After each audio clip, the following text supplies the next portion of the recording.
Hey guys, thank you so much for watching Weather with Simeon here. I am really sorry I wasn't able to do a weather video the day after I uploaded my first video, but I will finally be able to do weather videos now because I have figured everything out and I know what to do now. So if you do like this first weather video, or if you are new to the YouTube channel, you can go ahead and click that subscribe button and as well as that like button, and we can definitely do all of these weather forecasts daily now. So thankfully I will be able to start doing weather videos. Hopefully you guys are having a great day so far, and we will get started. So as we look at the tropics, we do see a couple of tropical storms. So this is tropical cyclone Margot, or Margot, if I said that wrong. There's tropical storm Lee, which is posted as a tropical cyclone, and then we got tropical storm Nigel. We do have a chance for development. This is going to be coming off of Africa, and this will do a really similar path that Lee did, because don't you remember this area of development with Lee? He developed here, and then he went it up and made a turn up here into the northeast and as well as Canada. That was a little bit intense to see right there, and that's going to be a similar path with this one. This one is probably going to be closer to the East Coast, especially because it's farther down south compared to the other one. So we will have to keep our eye on that system. And as we look at the Pacific, Eastern Pacific, we do have a really high chance of development, especially during the next 7 days, with a 30% chance during the next 48 hours. Central Pacific, as you do see, this could head towards Hawaii, but I remembered with that other one yesterday, there was a tropical depression that didn't go as far as Hawaii, but since this one was a little bit higher north and making a better shot at Hawaii, we could see Hawaii get impact, okay? And the reason why we are seeing a bunch of area of development in the Pacific is because of El Nino, guys. El Nino is what has been causing all this active weather to occur. But that's really all I have for the tropics. And as we do take a look at the severe weather outlook, we do have a marginal risk of severe weather across the East Coast. This includes Wilmington, Charleston, Savannah, and as well as Jacksonville.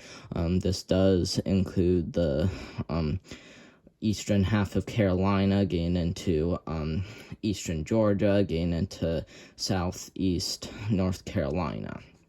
Tornado threat, do have a 2% chance of a tornado heading from Wilmington into Charleston, and then a little bit farther down south into little bit of Georgia, but mostly just South Carolina and a little bit of North Carolina. Wind threat, do have 5% chance of damaging winds, includes the whole marginal risk, and there is no hail threat, all areas less than 5%. And as we look at the last outlook, this doesn't necessarily show the hazards, but this does show the probability. As you do see, it does show a hatch risk heading from Woodward down into portions of Texas. And as you do see, this does include Fort Still, getting into Wichita Falls, Oklahoma City, Woodward, and as well as portions of other places. So this doesn't include Lubbock, but this might include some other cities down here as well, so we will have to keep our eye on this slight risk to see if this wants to go more down south. So and like I said, there was this hatch risk, which does indicate that the Storm Prediction Center will or may issue a hatch risk for damaging winds and or hail. So as we look at the watch warnings and advisory display, as you do see, we do have fire weather warnings across mainly Montana, Louisiana, and Washington, getting into a little bit of Texas, and as well as Oregon. We do have air quality alerts across western Iowa, getting into portions of southwest Oregon, and then we do have a small air quality alert down here towards Houston. So not really a terrible advisory watches or warnings besides of the fire weather watches. I will show you that at the end of the video, but thankfully we aren't seeing a whole lot of that playing out. And I forgot to show that we actually do have a flash flood warning, and as well as beach hazard statements for mainly northeast Illinois, getting into northwest Indiana with a flash flood watch or flash flood warning, and as well as a beach hazard statement. I will mess up on some things, so I'm really sorry about that. I do mess up on quite a bit of things in this video, but don't worry, I will get better as we keep doing more weather videos. So this is my first time, and I am learning. As we look at the radar app, as you do see, we gonna go to future. As you do see, we do have quite a bit of showers and storms across the country. As you do see, we do have one area being this one. This includes northeast Illinois, getting into northeast Illinois, and then even portions of Pennsylvania, even portions of West Virginia, even Maryland, even Virginia, even North Carolina, and even South Carolina. Places like that are experiencing mainly showers / storms, but it's not really gonna be a really big day for storms. I mean, if you want to, you can storm chase this area right here that did have the marginal risk of severe weather, but we are definitely not going to be going live today for that. So I might go live if one of those systems in the tropics does choose to impact land. I might even not go live for that, so it really just depends on it. So we'll have to see about that. But as we do look at our as we do take a look at the excessive rainfall outlook, we do have a few marginal risks. One down here for the portions of the southwest United States. It doesn't include California or Arizona. It just includes mainly New Mexico, maybe a little bit of Arizona too. So mainly portions of the this is the southwest United States, I'm pretty sure. Yeah. And then we also got a big one over here for the East Coast, and then another one up here for northeast Illinois. So I mean, I will be messing up quite a bit, so I'm really sorry if I was wrong on some things.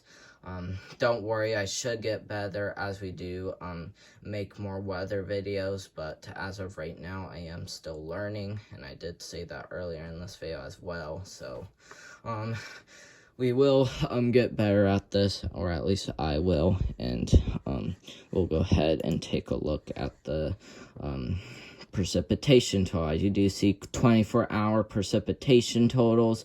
This is day 1. This is for the rest of today and into Monday. As you do see, we do have quite a bit of rain over here, especially for the East Coast. So heading from let's see, Massachusetts, getting down into New Jersey, Maryland, Delaware, Virginia, North Carolina, South Carolina, and even Georgia. Maybe some isolated spots in Florida too. And then we even got maybe a few sprinkles down here in California, and as well as over here in New Mexico, but mainly focusing on the East Coast is where we'll have the best chance for a beneficial rains. So don't get too worried about flash flooding. We shouldn't see more than 2 inches of rain occur on the East Coast, so don't get too ahead of that, but we should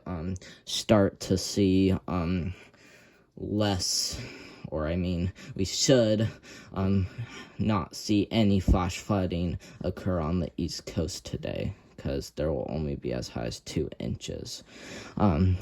Climate Prediction Center outlooks, we do have 6 to 10 day outlook. We do have a big area of above average temperatures, and as well as a big area of below average temperatures, even a small area for southern Florida, northern Alaska, and then northwest U.S., and then the northwest part of the U.S. We do also have a big area of above average precipitation, especially for places like the Rockies, getting into the plains, getting into portions of the Midwest, maybe a little bit of the Ohio Valley. We also got a little bit, we also got above average precipitation for places like Washington, even Oregon, California, even Nevada, and Idaho. So I'm really sorry that I was messing up on that. Like I said, this is my first time being a meteorologist, and we will start to get better as we do more videos, so we will get better. Precipitation outlook, 2 big slight risks of precipitation. One right here for the eastern plains, getting into portions of the Midwest, getting into a little bit of the Ohio Valley, but definitely not much. We also got a big area for damaging winds, mainly includes the plains, getting into the western Midwest, and then getting into the eastern Rockies as well. Does include northern Texas. Oops, sorry my camera shook if you saw that. But as we look at the global tropics hazards outlook, as you do see, can't really zoom into this, so I'm really sorry if you can't see this very well, but we do have a few reds. So it says tropical cyclone formation probability, and this is for September 20th to September 26th. So September 20th is going to be 3 days from now. So as you do see, tropical formation will be anywhere from 20 to 39%. So this will be for the El Nino area right here. Also for the Atlantic, the Southern Atlantic. Well, is that the Southern Atlantic? Yeah. Or the Central Atlantic. Sorry, the Central Atlantic. And then we also got some for the Central Atlantic, and as well as the Gulf of Mexico, getting into the El Nino area.